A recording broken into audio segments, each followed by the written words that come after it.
Here's a BLT sandwich you probably won't want to eat. Borrelia, Leptospira, and Treponema, the three spirochetes we will talk about. Each one of these will be addressed in more detail. For now, just remember that they are technically gram-negative, but they're very difficult to see with light microscopy because of their small size. Although, if you use aniline dyes or a Giemsa stain, you may be able to visualize Borrelia on light microscopy because it is the largest one. Leptospira and Treponema will require dark-field microscopy to be seen. Therefore, other methods are employed to diagnose the presence of spirochetes. Leptospira is a spirochete with two hooked ends. It is transmitted through water contaminated by animal urine from rodents, dogs, fish, and birds. Puddle stomping, working in sewers, and most commonly swimming in contaminated ocean water are some ways that Leptospira can be contracted. This is why surfers and people in the tropics such as Hawaii are much more likely to develop the disease. So be careful when you're out there riding waves. Leptospira causes two diseases. One is characterized by mild flu-like symptoms, jaundice and photophobia, while the other is more severe, known as Weil's disease, characterized by kidney and liver damage. So, if it's test day and you read about someone being around tropical water and then developing kidney and liver failure, think Leptospira. And what do I mean, kidney failure? Are the boards going to use the words kidney failure or liver failure? No, of course not. They're not that nice. What they will tell you is that the patient has a creatinine of 2.1, or something abnormal. Well, will they tell you that the patient has liver disease? No, but they will say that the AST and ALT are elevated. INR may even be up. Learn to read between the lines and you will ace these questions. Lyme disease is caused by Borrelia burgdorferi, which is transmitted by the Ixodes tick. You can see the stages of development in the picture here. Lyme disease is particularly common in the northeastern United States, so if you start reading a board question and you see a typical signs of Lyme disease described in a patient from the upper northeast states like Connecticut or Maine, you might want to think of Borrelia burgdorferi.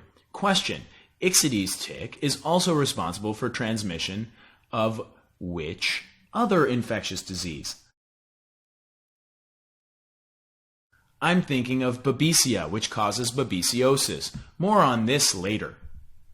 Treat prophylactically with a single-dose intramuscular injection of doxycycline in any patient with a known tick bite. Longer courses of oral doxycycline are going to be used in patients with observed erythema migrans rash and IV ceftriaxone for patients with later manifestations of the disease. So, what are the signs and symptoms of Lyme disease? We know the geographical distribution, but what are the classic features we should look for? Well, the first finding you'll see is the rash, which is known as erythema chronica migrans. It is usually described as a bullseye appearance that expands and it's associated with flu-like symptoms. On your exam, you may see it described as a red rash with a central clearing, the central clearing here in the middle. However, it will often just have a central area that is darker or lighter than its surroundings, but not necessarily clear. Remember this rash and think Lyme disease when you read about it. Lyme disease progresses in stages, and the second stage involves the neurological system. But there's a very specific thing that happens. Can you remember what the neurological finding is in Lyme disease? I'm thinking of facial nerve palsy, cranial nerve 7. What does the facial nerve innervate? Well, it innervates all the muscles of facial expression, so you'll see drooping of the corners of the mouth, maybe an inability to raise the eyebrows. Hang on just a sec, I thought these were symptoms of a stroke. How can we differentiate between a facial nerve palsy and a central process like a stroke? A little throwback to the neurology section here, but remember that the forehead muscle, the frontalis, actually receives upper motor neuron input from the contralateral hemisphere. So, if the entire half of the face, including the frontalis muscle, is weak, then the only explanation is a peripheral lesion such as the facial nerve. However, if the lower face is weak, but the frontalis is spared, meaning that your patient can raise their eyebrow like this, then suspect that a stroke has happened. Your facial nerve is actually okay. Also, as a part of the second stage of Lyme disease, you can see AV nodal block. Remember from your cardiology studies that there are 3 discrete types of AV nodal block: first degree, second degree, and third degree. You'll see more of this in the cardiology lectures, but let's do a brief recap of the important points. First degree AV nodal block just involves prolongation of the PR interval. Here's first degree nodal block here. There's a PR interval there, lengthened, lengthened, lengthened. Now, how long is too long? Well, anything larger than 1 box is over 200 milliseconds, and that is the upper limit of normal. You can see here that these PR intervals are long. Second degree AV nodal block has 2 types, Mobitz 1 and Mobitz 2. Mobitz 1, or Wenckebach, involves a progressive prolongation of the PR interval until a QRS is dropped, which you can see here. Your PR interval is increasing, increasing, increasing, and then dropped QRS. Mobitz 2 involves dropping of the QRS unrelated to the PR interval. So you can see here, you have a couple dropped QRSs. Third degree nodal block is a complete dissociation of P waves from the QRS complexes. Here we have complete disarray. QRS complex is here, we have P waves here, everything is just in disarray and things just can't seem to sync up. Okay, so the third stage of Lyme disease involves the musculoskeletal system. You'll see migratory arthritis. Hopefully you'll catch it before it makes it all the way to the third stage though. And what about treatment? We've identified Lyme disease, so what is next? Well, in most patients, a course of doxycycline should do the trick. But how about in a pregnant patient or in a child? Well, in these populations, you'll have to give amoxicillin since you wouldn't want to give doxycycline due to its teratogenicity. There's a great mnemonic in your book that will help you remember the key findings of Lyme disease. To recap, we see a facial nerve palsy that is typically bilateral, migratory arthritis, cardiac block, which we just covered briefly, and erythema chronicum migrans. You can't fake a key lime pie. Syphilis is a sexually transmitted disease caused by the spirochete Treponema pallidum. It is transmitted through sexual contact, contact with open chancre, or transplacentally. Like Lyme disease, syphilis is categorized into 3 stages: primary, secondary, and tertiary, in order of progressive severity. Primary syphilis will manifest as chancre, which is a single, non-painful, indurated ulcer with smooth margins, which can form on the anus, mouth, penis, or vagina. Can you think of a sexually transmitted disease that presents with a painful chancre? I'm thinking of Haemophilus ducreyi, which causes chancroid. This one has a very painful ulcer. And what about painful ulcers? That would be herpes virus. Primary syphilis is a self-limited stage of the disease and in fact heals uneventfully, usually within 6 weeks. But during this time it is highly contagious and if untreated will spread to regional lymph nodes. Classically, diagnosis was done using dark field microscopy. Practically, however, VDRL tests or PCR assays are used for diagnosis. We'll discuss VDRL in a moment.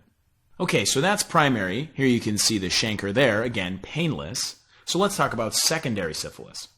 Secondary syphilis occurs about 1 to 3 months later and rarely coexists with the findings of primary syphilis.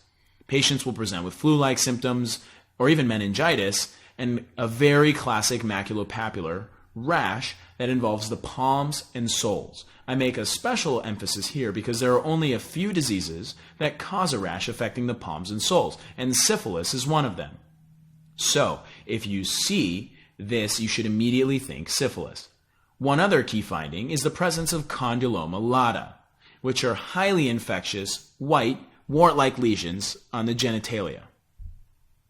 Tertiary syphilis does not occur until decades later. It is also called neurosyphilis because of the common neurological symptoms that it is associated with. You will classically hear of a patient with a high stepping gait, and they'll also tell you the patient's feet slap on the ground, What is the term for the clinical picture I'm describing?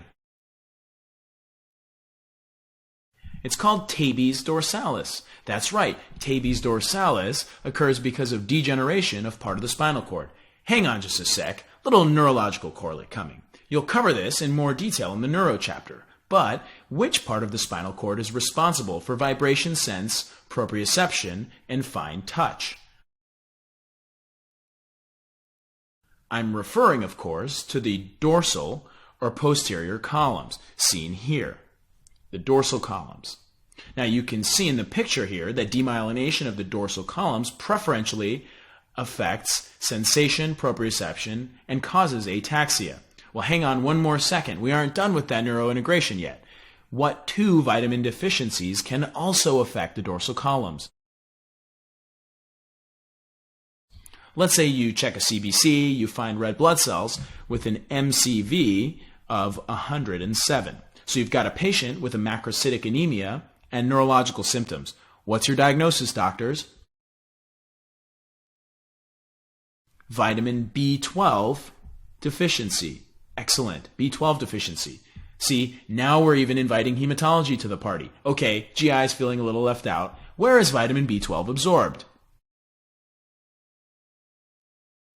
In the terminal ileum. Terminal ileum. Okay, let's bring it all together, folks. Your board question is this. You've got a patient who presents with some neurological symptoms of decreased vibration and position sense. They've got a macrocytic anemia on their CBC, and you ask them some more questions, and they've had intermittent fevers and bloody diarrhea for the past few weeks. What inflammatory bowel disorder are you going to consider?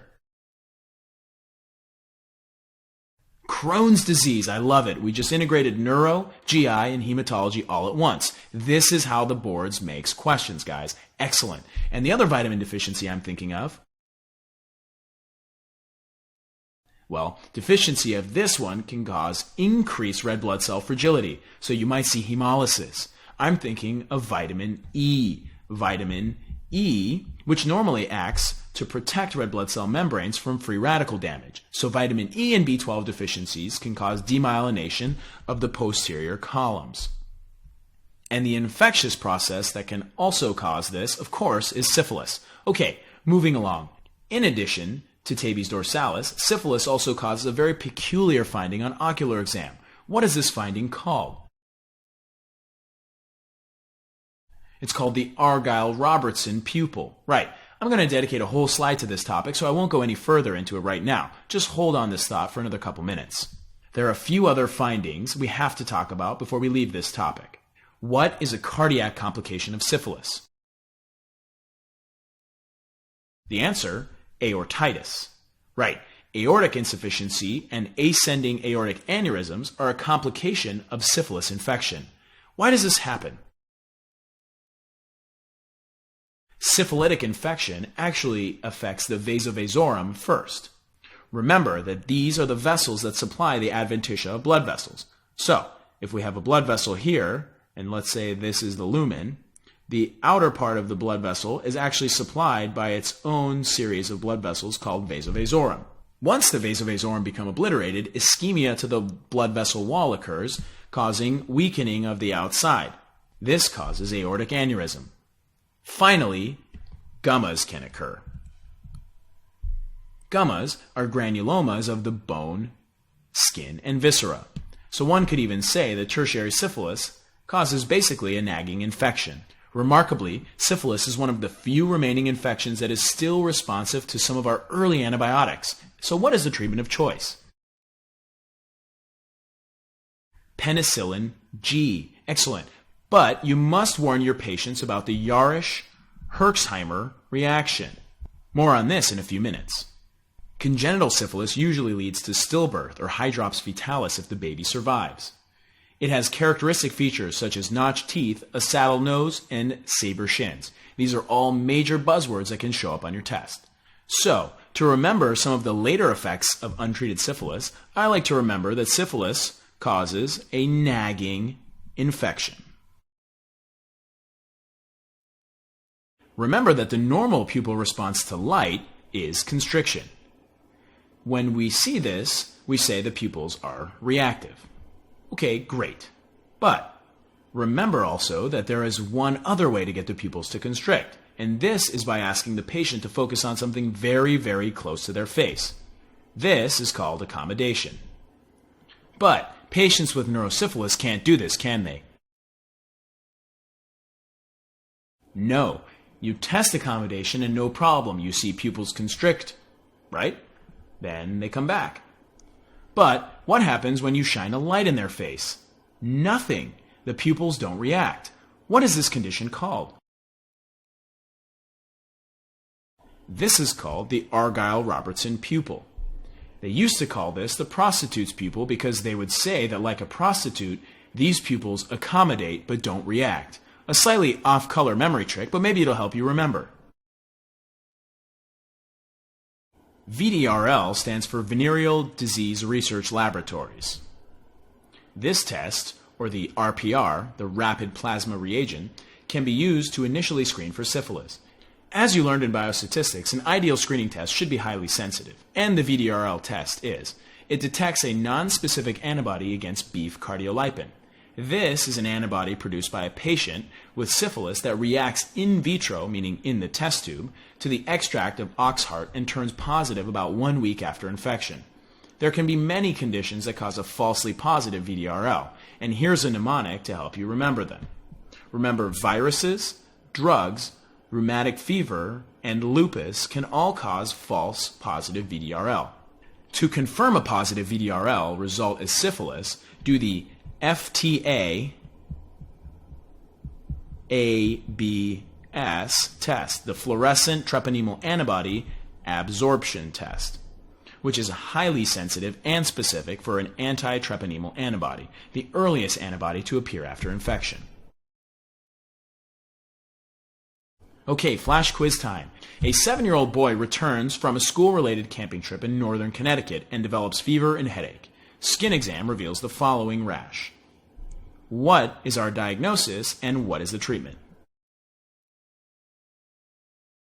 Okay, so our image shows a red circular rash with a central area of clearing, almost appearing like a target lesion, right? And the history of being in northern Connecticut should make us think of Lyme disease. Lyme disease. It's caused by the spirochete Borrelia burgdorferi. Remember that in children and pregnant patients, the treatment is amoxicillin because of the potential toxicity associated with doxycycline. Sometimes treatment can lead to an adverse reaction due to lysis of the treponemes. Let's say you send your patient home with a prescription for penicillin. What might you tell them to prepare for during the first 24 hours of treatment? Well, in the first 24 hours of treatment, it is very common to develop fever, chills, and myalgia. This is the Yarish-Herxheimer reaction, a common response to brisk treponemal lysis in response to antibiotic treatment. As the treponemes, which are pictured in blue here, are met with the thunderous force of penicillin G, they lyse. They die, and in doing so, they release lipopolysaccharides, which you can see here illustrated in the graphic. Systemic inflammation ensues until your body can mount an immune response.